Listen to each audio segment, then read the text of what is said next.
Hey guys, and welcome back to EQ Planes, and today I'll be unboxing the Gemini Jets Porter Q400 in 1 to 400 scale.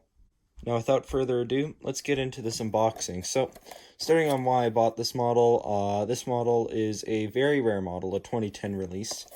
The Porter Q400 just in its standard livery is quite hard to find, and even the 2017 special livery release at this point has also become quite a rare model.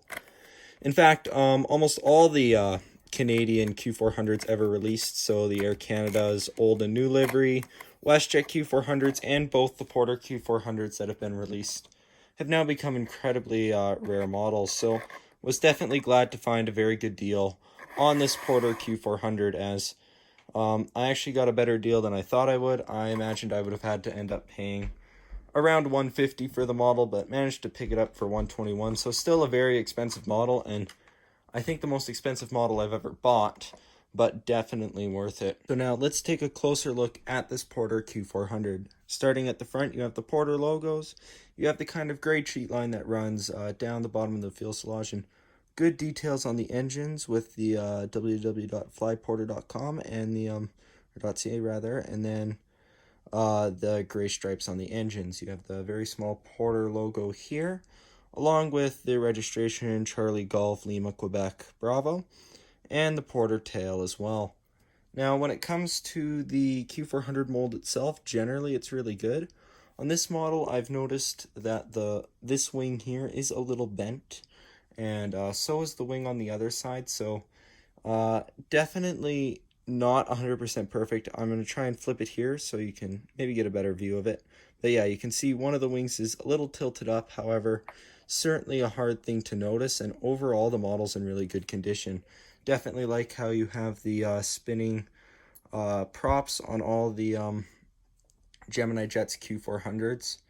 And yeah, I definitely wish Gemini Jets would utilize the Q400 mold a little more, and their classic dash mold, which they almost never use. Some Air Canada Jazz toothpaste colored Dash 8s would definitely be a nice release.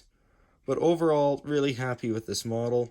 Definitely didn't think I was going to find one of these, but one of these showed up at West Coast Diecast, and I thought I thought I just had to have it. So yeah, and it will be definitely interesting to see if when an E2 mold is made, as currently there are no E2 molds in 1 to 400, if we get the Porter E2 as well.